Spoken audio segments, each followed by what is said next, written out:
दोस्तों, स्वागत है आपका अपने YouTube चैनल पर। आज हम सत्य और धर्म की विजय की एक कहानी के बारे में बात करने जा रहे हैं। इस कहानी के द्वारा हम यह बताने की कोशिश कर रहे हैं कि अगर आपका मन भगवान को सच्चे दिल से मानता है या उसके ऊपर आप दृढ़ विश्वास रखते हैं, तो मुश्किल से मुश्किल कड़ी में भी भगवान आपका साथ जरूर देंगे और आपको उस मुसीबत से बाहर निकालेंगे। बहुत समय पहले की बात है। हिमालय की पवित्र वादियों में एक छोटा सा गांव था जिसका नाम सत्यनगरी था। इस गांव में सभी लोग प्रेम और सद्भाव से रहते थे। यहाँ के लोग बहुत धार्मिक और ईमानदार थे। सत्यनागरी का मुख्य मंदिर गांव का केंद्र था, जहां हर रोज भजन कीर्तन और पूजा होती थी। गांव के सभी लोग इस मंदिर में एकत्रित होते और भगवान से आशीर्वाद प्राप्त करते थे। गांव में एक किसान रहता था जिसका नाम हरि प्रसाद था। हरि प्रसाद बहुत ही सरल और सच्चे हृदय के व्यक्ति थे।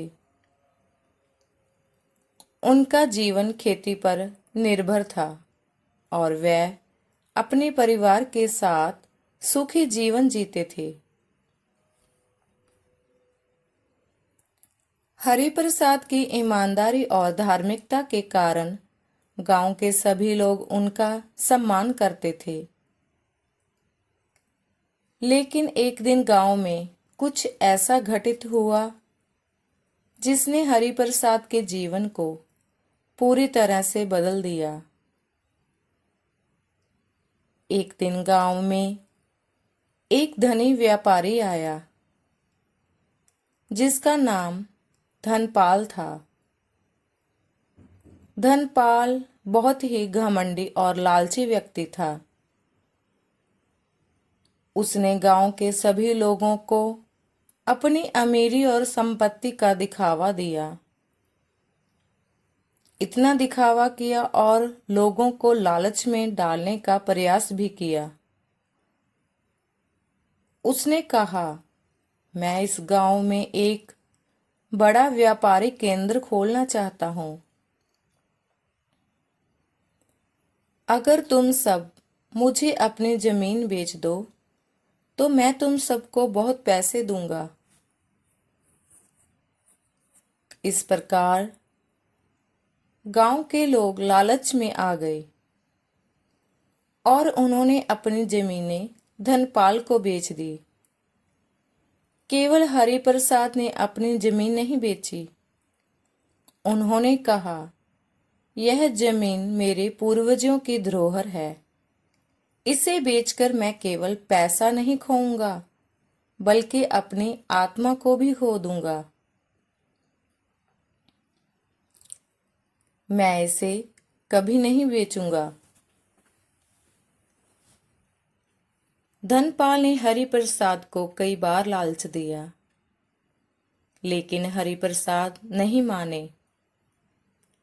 इससे धनपाल को बहुत गुस्सा आया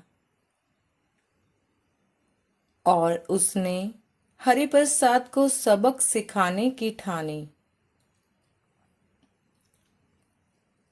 उसने अपने प्रभाव का उपयोग करके हरि प्रसाद की जमीन पर अधिकार जमा लिया और उसे वहां से बेदखल कर दिया।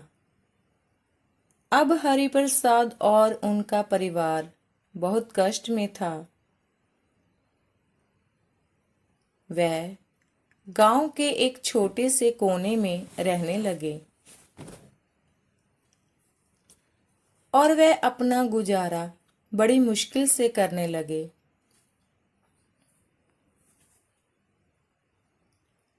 इतनी मुश्किल कड़ी में भी हरि प्रसाद ने अपने भगवान पर विश्वास नहीं तोड़ा और ना ही किसी प्रकार की कोई परेशानी ली। उन्होंने अपने परिवार को ढांढस बंधाया और भगवान से न्याय की प्रार्थना करते रहे। हर रोज वह मंदिर जाकर भगवान से प्रार्थना करते, हे प्रभु, आप न्याय के देवता हैं। मुझे विश्वास है कि आप हमें न्याय अवश्य दिलाएंगे। एक दिन गांव में एक महान साधु आए। उनका नाम महात्मा सदानंद था। वह बहुत ही तेजस्वी और दिव्य पुरुष थे। जब उन्होंने हरिप्रसाद की कहानी सुनी तो वह बहुत दुखी हुए और उन्होंने हरिप्रसाद की मदद करने का निश्चय भी किया। उन्होंने गांव के सभी लोगों को मंदिर में बुलाया और कहा, धन और संपत्ति से बड़ा धर्म और सत्य है। जिसने सत्य का मार्ग छोड़ा है उसे अंत में दुख ही प्राप्त होता है। महात्मा सदानंद ने धनपाल को बुलाया और उससे पूछा, तुम्हें क्या लगता है कि धन से तुम सब कुछ खरीद सकते हो? सत्य और धर्म की कीमत कभी नहीं लगाई जा सकती। अगर तुम्हारे अंदर तनिक भी इंसानियत है तो हरिप्रसाद को उसकी जमीन वापस दे दो। धनपाल ने साधु की बातों को अनसुना कर दिया और उन्हें चुनौती दी, अगर आपके भगवान में इतनी ही शक्ति है तो वह खुद आकर मुझसे यह जमीन छीन ले। महात्मा सदानंद ने मुस्कुराते हुए कहा, भगवान अपने भक्तों की परीक्षा लेते हैं, लेकिन अंत में सत्य और धर्म की ही विजय होती है। उस रात धनपाल के साथ एक अद्भुत घटना घटी। उसने सपना देखा कि एक विशालकाय देवता उसके सामने खड़े हैं और कह रहे हैं, तुमने धर्म के मार्ग से हटकर अन्याय किया है।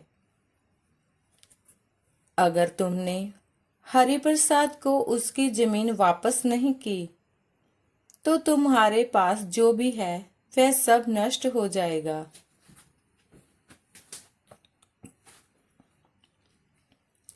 धनपाल की नींद खुल गई और वह पसीने से तरबतर हो गया। उसने महसूस किया कि वह गलत था। अगले दिन धनपाल ने गांव के सभी लोगों को इकट्ठा किया और सबके सामने हरिप्रसाद से माफी मांगी। उसने उसकी जमीन वापस कर दी और वचन दिया कि वह अब कभी किसी को अन्याय का शिकार नहीं बनाएगा। गांव के लोगों ने धनपाल के इस परिवर्तन की सराहना की और महात्मा सदानंद जी का धन्यवाद किया, जिन्होंने उन्हें धर्म का सही मार्ग दिखाया। हरिप्रसाद ने भगवान का आभार व्यक्त किया और कहा, सत्य और धर्म की शक्ति अपार है। जो भी इस मार्ग पर चलता है उसे अंत में विजय अवश्य मिलती है। गांव में फिर से शांति और सद्भाव लौट आया। सभी लोग मिलकर भगवान की आराधना करने लगे और उन्होंने समझ लिया कि धन से बड़ा धर्म है और सच्चाई से बड़ा कोई संपत्ति नहीं। इस प्रकार सत्य और धर्म की विजय हुई और गांव में हमेशा के लिए सुख शांति स्थापित हो गई।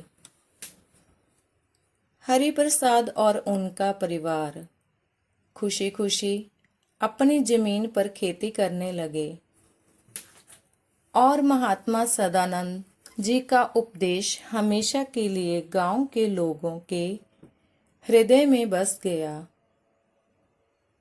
इस कहानी से हमें यह शिक्षा मिलती है कि जीवन में कितनी भी कठिनाइयां आए, हमें सत्य और धर्म का मार्ग नहीं छोड़ना चाहिए।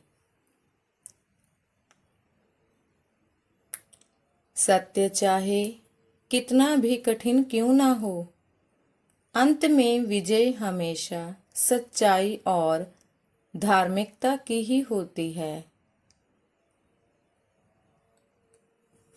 दोस्तों, अगर आपको यह वीडियो अच्छी लगे तो वीडियो को लाइक करें, चैनल को सब्सक्राइब करें और अपने दोस्तों और रिश्तेदारों को शेयर करना ना भूलें। मिलते हैं आगे एक और नई धार्मिक कहानी व कथा के साथ। तब तक के लिए ओम नमः शिवाय।